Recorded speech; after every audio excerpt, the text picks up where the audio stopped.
하나님 말씀은 사무엘상 1장 19절로 28절 말씀입니다. 오직 여호와께서 그의 말씀대로 이루시기를 원하노라. 이것은 엘가나가 자기 아들 사무엘을 하나님께 서원한 대로 바친다고 할 때 한나에게 그렇게 허락하며 고백했던 말입니다. 지난날 한나의 불행은 아들이 없던 문제로부터 시작되었습니다. 처음 그가 남편 엘가나와 결혼을 하였을 때에는 자신을 사랑해주는 남편을 만나 행복한 결혼 생활을 누릴 수 있었으나 시간이 지나도록 자식을 얻을 수 없게 되자 비록 남편이 그것 때문에 자신을 미워하게 된 것은 아니었지만 한나 스스로가 점점 삶의 기쁨을 잃어가기 시작했던 것입니다. 이렇듯 한나에게 있어서 자식을 낳지 못하는 문제는 더 이상 그 어떤 것에서도 기쁨을 얻지 못하게 하는 근본 원인이 되어버렸고 여자로서 누려야 할 자신의 행복 중에 가장 중요한 부분에 심각한 문제가 생긴 것이었습니다. 엘가나는 여전히 한나를 사랑했지만 아들이 필요한 것은 가문의 대를 잇는 문제였기에 결국 아들을 낳기 위해서 두 번째 아내를 얻어야만 했습니다. 이것은 첫째 아내 한나를 미워하거나 버리려 했던 것이 아니었지만 아들을 얻기 위한 엘가나의 이러한 선택이 한나에게 있어서는 자신의 자존감을 완전히 무너지게 하였고 그 마음에 실질적인 상실의 아픔을 겪게 하는 사건이 되었습니다. 그렇지만 한나가 엘가나를 원망할 수 있는 부분도 사실 아니었습니다. 또한 분인나는 두 번째 부인으로 엘가나의 집안에 들어와 남편이 원하는 자식을 낳게 되면서 집안에서 실제적인 영향력을 행사할 수 있었기에 이러한 분인나 앞에서 한나는 더더욱 아들을 낳지 못해 스스로 눌려있게 되었고 그저 동네 북과도 같은 존재가 되어버렸습니다. 비록 자신을 무시하고 격동케 하는 분인나의 모습이 너무 화가 나기도 하고 속이 상했지만 자식을 낳지 못하는 자신의 모습을 보면서 그저 스스로를 원망할 뿐이었습니다. 이러한 한나의 슬픔과 눈물의 탄식은 사람에게서 원인을 찾아 원망할 수는 없는 문제였습니다. 누구 때문이라고 말할 수도 없어요. 어느 누군가가 한나를 그렇게 망하게 한 것이 아니었기 때문이었습니다. 이것은 여호와 하나님께서 한나 자신에게 임신하지 못하게 했었던 부분임을 성경은 증거하고 있습니다. 그런데 누구나 하나님께서 임신하지 못하게 하신 것이라고 쉽게 말들은 할 수 있지만 이에 대한 해석은 한나 자신과 또 그의 대적이 되는 분인나나 또 다른 사람들과는 그 이해하는 부분이 분명히 차이가 있었습니다. 분인나의 경우는 한나가 임신하지 못하는 것을 하나님께 죄를 지어 하나님의 저주를 받은 문제로 정죄함으로 한나를 격동케 하였지만 한나는 자신이 누구보다도 하나님을 더 사랑하려고 노력을 했던 자였고 그렇게 하나님께 정죄를 받을 만한 일은 하지 않았기에 아들이 없는 자신의 현실과 침묵하시는 하나님 앞에서 그저 통곡하며 울 수밖에 없었던 것입니다. 결국 이러한 한나의 현실은 한나가 어느 누구에게 찾아가서 자신을 하소연하고 변명할 수 있던 문제가 아니었기에 아무도 없는 성전에 홀로 나아가 하나님 앞에 자신의 통한의 심정을 그저 눈물로밖에 내세울 수 없었던 것이었습니다. 그러나 이러한 한나의 고통스러운 상황은 하나님께서 한나를 당신 앞으로 이끄시기 위한 은혜의 섭리이셨습니다. 한나의 기도는 이렇게 시작된 것이었습니다. 한나가 왜 하나님께 홀로 나갈 수밖에 없었을까요? 그것밖에 갈 곳이 없었어요. 그분밖에 만날 분이 없었어요. 여러 사람 중에서 하나님을 선택한 게 아니에요. 그것밖에 없었어요. 아무에게도 말할 수 있거나 하소연하거나 진행할 수 없었기 때문에 그렇지만 그것이 한나가 하나님께 나아갈 수 있는 하나님의 은혜의 섭리였다라는 것입니다. 이렇게 시작된 한나의 기도는 그 시작이 슬픔과 탄식으로 가득 찬 감정에 호소한 기도일 수밖에 없었습니다. 그 내면의 슬픔과 고통이 그녀를 성전으로 이끌었기 때문이었습니다. 그래서 그의 기도는 울고 통곡하고 탄식하고 그랬습니다. 그것은 어떤 거룩하고 정서적으로 안정된 어떤 상황 속에서 드려지는 기도가 아니었어요. 그냥 탄식하며 울음이었던 것입니다. 그동안 자신의 삶에서 침묵하고 계셨던 하나님 앞에서 그녀가 할 수 있던 기도는 나를 기억하사 나의 고통을 돌보시고 주의 여종을 잊지 말아주세요라는 것으로 무엇이라도 좋으니 하나님의 어떠한 반응을 보여달라는 기도였습니다. 내게 하나님이 계신 것 좀 보여주세요. 하나님 내게 좀 말씀해 주세요. 그런 하나님의 반응을 지금 요구하는 것이었습니다. 왜요? 하나님은 너무 침묵하고 계셨기 때문입니다. 사무엘상 1장 10절에 보면 한나가 마음이 괴로워서 여호와께 기도하고 통곡하며 서원하여 이르되 만군의 여호와여 만일 주의 여종의 고통을 돌보시고 나를 기억하사 주의 여정을 잊지 아니하시고 이렇게 스스로 버림받은 것처럼 느끼고 있던 한나가 하나님의 어떠한 관심과 반응을 간구하며 할 수 있었던 기도는 만약에 응답을 주시면이라는 조건적 기도와 아들을 하나님께 바치겠다는 서원의 기도였습니다. 그리고 그러한 기도는 그가 하나님 앞에서 가장 강력하게 자신을 어필할 수 있게 하는 유일한 것이기도 했었습니다. 그에게 하나님이 침묵하지 않으신 모습으로 그가 하나님을 만난 경우나 그런 응답이 있었다면 만약이란 말이 필요 없어요. 그런데 그는 하나님의 침묵 속에서 하나님을 경험한 적이 있어요. 하나님이 계시다면. 그래서 만약이라는 그 부분 속에서 하나님 앞에 어필할 수밖에 없었습니다. 있는 것입니까? 계신 것입니까? 안 계신 것입니까? 나는 우리 민족의 하나님을 믿고 있는데, 우리 민족의 이스라엘의 하나님께서 그렇게 역사하셨다는 것을 나는 알고 있는데 나에게 있어서는 그런 하나님을 만난 적이 없습니다. 만약에 내게도 그 하나님이 되신다면 그렇습니다. 그러면서 할 수 있었던 가장 강력한 것, 자기에겐 소중한 게 아무것도 없어요. 그래서 가장 소중한 것은 하나님 내게 소중한 것을 주시면 그 소중한 가장 귀한 것을 하나님께 드리겠다라는 것이에요. 주의 여종에게 아들을 주시면 내가 그의 평생에 그를 여호와께 드리고 삭도를 그의 머리에 대지 아니하겠나이다. 그런데 이러한 한나에게 있어서 아들 사무엘을 낳게 된 것은 한나가 진정으로 하나님을 만나게 되는 중요한 신앙의 터닝 포인트, 기점이 되었습니다. 사실 한나는 아들을 낳기 전에도 하나님을 알고 있었고 하나님께 예배하며 기도하는 자였지만 아들을 낳게 되면서 하나님에 대한 인식이 근본적으로 바뀌게 된 것입니다.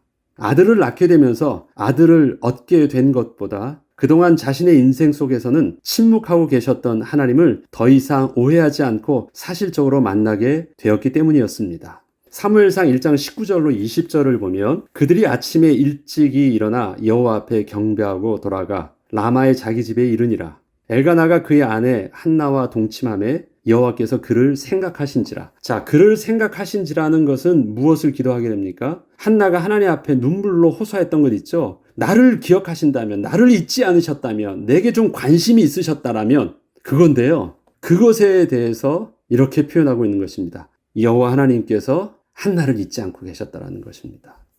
여호와께서 그를 생각하신지라. 한나가 임신하고 때가 이름에 아들을 낳아 사무엘이라 이름하였으니 이는 내가 여호와께 그를 구하였다 함이더라. 무슨 말이에요? 왜 사무엘이라고 했다고요? 나를 기억하시는 것이 맞다면 증거를 달라는 것이었거든요. 그래서 아들 이름이 나를 기억하신 하나님을 내가 만났습니다라는 의미가 바로 사무엘, 내가 구하였다. 그리고 내가 구하여든 대로 하나님이 그렇게 응답하여 주셨다. 그것입니다. 아들을 구한 것처럼 보였지만 아들을 통해서 한나는 하나님을 확인하게 된 것이에요. 처음에 한나가 스스로 하나님 앞에 나아가 자신의 심정을 토로하며 1대1로 하나님께 기도하게 된 이유는 아들이 없어 고통을 당하고 있는 자신의 문제 때문이었습니다. 그렇지만 아들을 낳게 되면서 자신의 불행의 원인처럼 보였던 그 아들 문제가 해결되는 기쁨보다 그동안 자신의 삶 속에는 하나님이 떠나신 것과 같았던 그 영혼의 곤고함이 하나님을 만남으로 다 사라진 것을 느끼게 된 것입니다. 하나님께서는 나를 기억하여 주셨습니다. 그리고 돌보아 주셨으며 내가 기도를 했는데 나의 기도에 반응을 해주셨습니다. 나는 하나님께 버림받지 않았고 하나님은 거룩하시고 신실하신 나의 하나님이심을 내가 알게 되었습니다. 나는 진정으로 하나님을 만났습니다. 그 이스라엘의 하나님이 나의 하나님이심을 내가 확인하게 되었습니다. 이러한 고백을 한나가 하게 된 것이었습니다. 이렇듯 한나는 하나님께서 자신에게 아들을 낳게 하심으로 자신의 인생 속에서 하나님을 만나는 기쁨을 얻게 되므로 지난날 자신의 슬픔의 근원이 아들 문제가 아니었음을 확실하게 깨달을 수 있게 되었습니다. 자신의 기도에 응답을 주시는 하나님을 체험하게 되면서 지난날 불행했던 것이 자기 속에 아들이 없어 그런 것이 아니라 자신의 인생 속에서 주인으로 계셨던 신실하신 하나님을 잘 몰라 그렇게 불행했던 것이었음을 실질적으로 깨닫게 된 것이었습니다. 한나가 하나님을 진정으로 알게 되었다는 것은 아들을 낳은 후에 그가 하나님 앞에 그 아들을 헌신하는 모습을 보면 정확하게 알 수 있습니다. 이렇게 진정으로 하나님을 만나는 은혜를 누리게 된 한나는 이전에 아들을 낳기 전 하나님께서 서원하여 기도했던 내용을 다시 기억하였습니다. 비록 그때에는 하나님을 잘 알지 못해서 그저 자신의 원통함과 간절함만을 가지고 그렇게 강력하게 어필하기 위하여 했던 그 서원의 기도였지만 이제는 자신이 만난 거룩하신 하나님께 가장 소중한 것을 감사함으로 들을 수 있는 온전한 마음으로 그 서원대로 아들을 평안하게 기꺼이 진실되게 드릴 수 있게 되는 것입니다.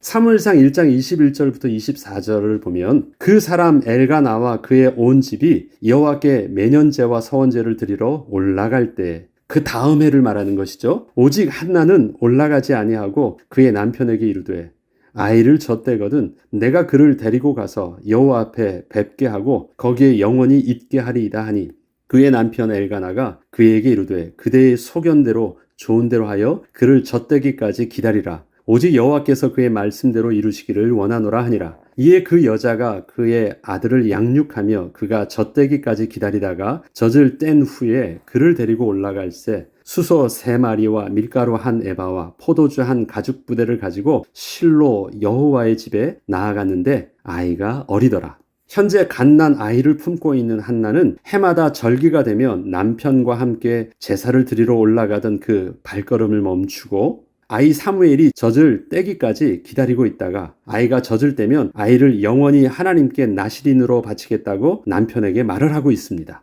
이러한 한나의 모습에는 지난날 하나님께 그렇게 고통을 호소하며 슬픔에 북받쳐 아이를 바치겠다고 했던 그런 감정적 모습은 전혀 보이질 않습니다.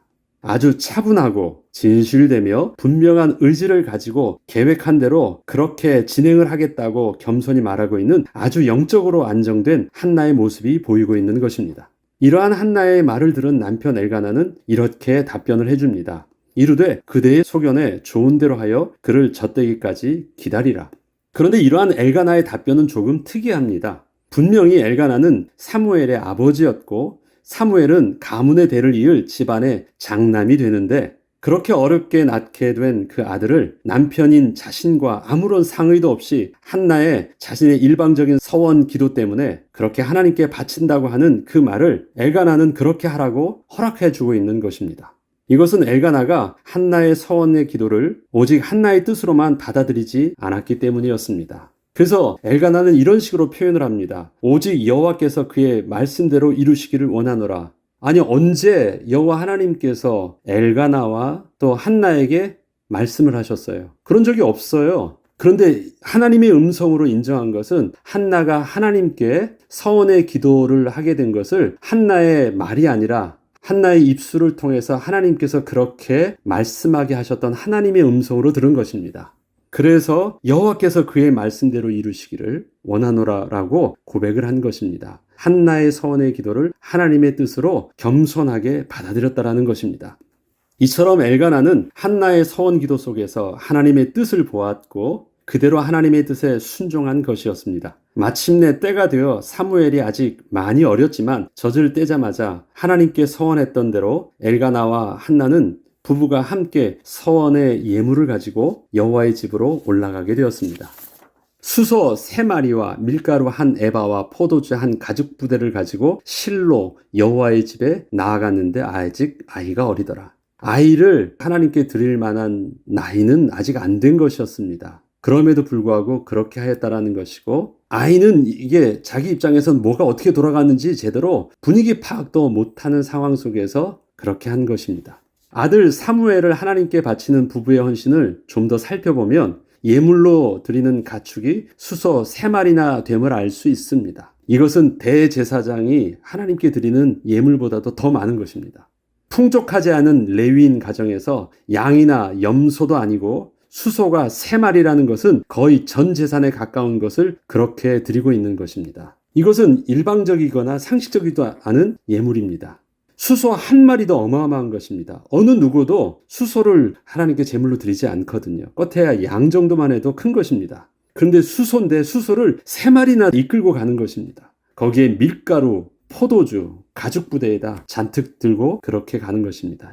양으로 보면 엄청난 것입니다. 이것은 저들 부부의 헌신이 하나님 앞에서 얼마나 진실되었는지를 잘 알 수 있게 하는 것입니다. 어쩔 수 없이 막 끌려서 아들을 드릴 수밖에 없는 그런 두려움으로 그렇게 하고 있는 것이 아닙니다. 오히려 재물이 더 많고 귀해 보이는데 그렇게 드림으로 아들을 하나님께 드리는 그 진실됨을 정직하게 표현하고 있는 것입니다. 이는 저들 부부의 헌신이 하나님 앞에서 얼마나 진실되었는지를 잘 알 수 있게 하는 것입니다. 이는 저들이 진정으로 거룩하신 하나님을 만나지 않았으면 그렇게 할 수 없었던 진실된 헌신이었습니다.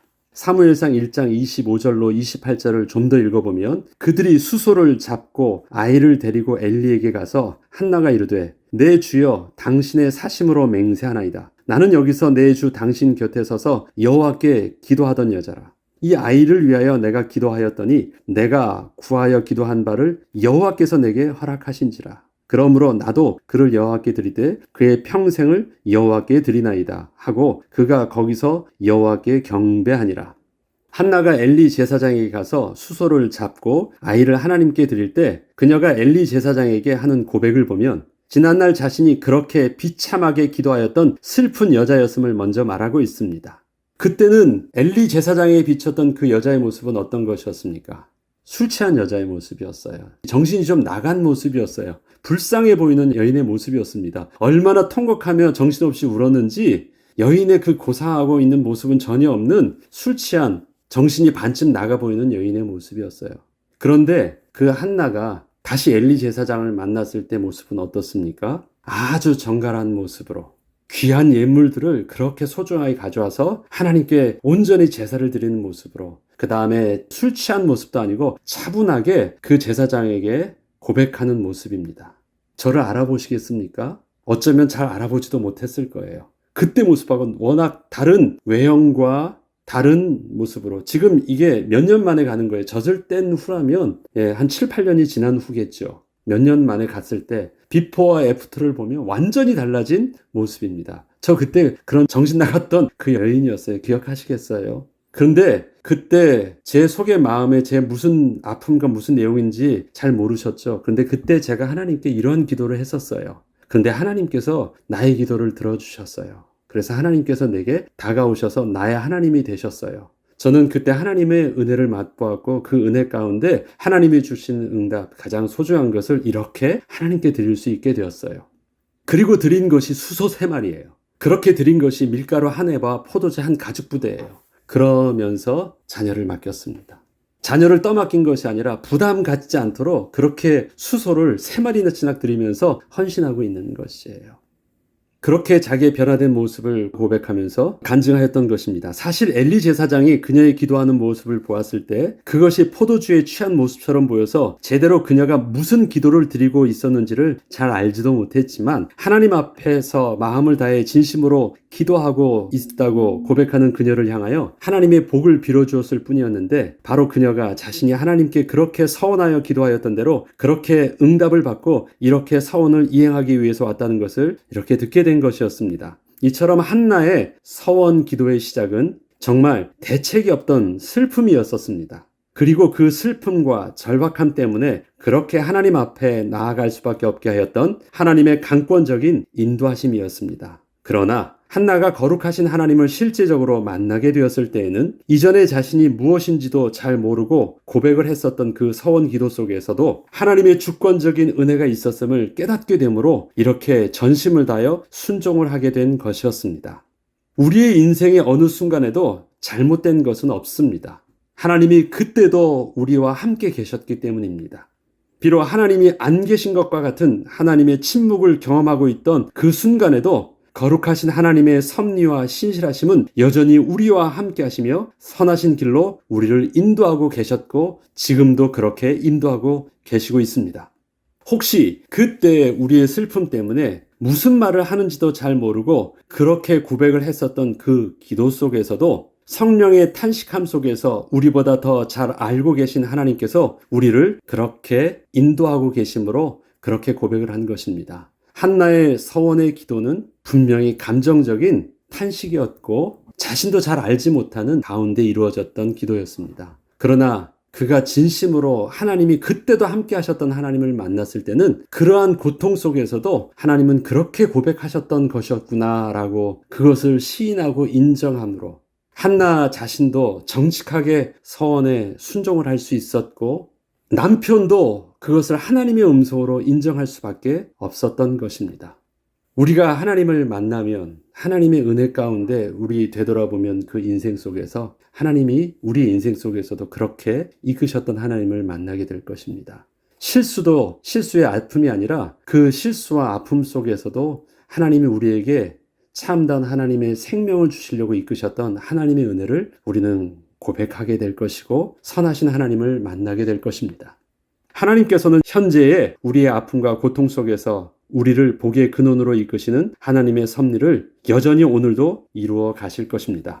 오늘도 우리는 그렇게 이끄시는 하나님을 신뢰함으로 오늘의 삶 속에서도 하나님의 나라가 회복되어지기를 기도함으로 또 하루를 승리하는 저와 여러분 되길 주의 이름으로 축복하며 기도합니다. 기도하겠습니다. 하나님 아버지, 나보다 나를 더 잘 아시는 하나님께서는 그럴 수밖에 없어서 아무에게도 말할 수 없고 호소할 수도 없어서 어쩔 수 없이 하나님 앞에만 나아가서 그렇게 울며 기도할 수밖에 없었던 그 모습이었지만 그러한 아픔이 오직 하나님께만 나아갈 수 있었던 하나님의 은혜였음을 하나님 오늘도 한나를 통해서 다시금 우리에게 확인케 하여 주시니 감사를 드립니다. 세상이 주는 아픔이 아니라 하나님이 우리에게 하나님의 선하신 길로 이끌시기 위해 주시는 그 아픔 속에서는 하나님의 생명의 비밀이 있고 하나님의 창조의 비밀이 있으며 우리가 가장 좋은 것으로 얻기 위해서 이끄신 하나님의 선하신 계획이 있음을 믿음으로 고백합니다. 하나님 오늘도 그 하나님의 인도하신 가운데 되어지는 사건과 만남과 아직도 해결되지 못해서 힘들어하고 있는 우리의 상황 속에서 오늘도 살게 되지만 그 속에서 신실하신 하나님의 은혜를 회복하며 또 그 하나님을 만나며 하나님의 위로의 음성을 듣는 축복의 날 되게 하여 주옵소서. 감사드리며 우리 주 예수 그리스도의 이름으로 기도합니다. 아멘.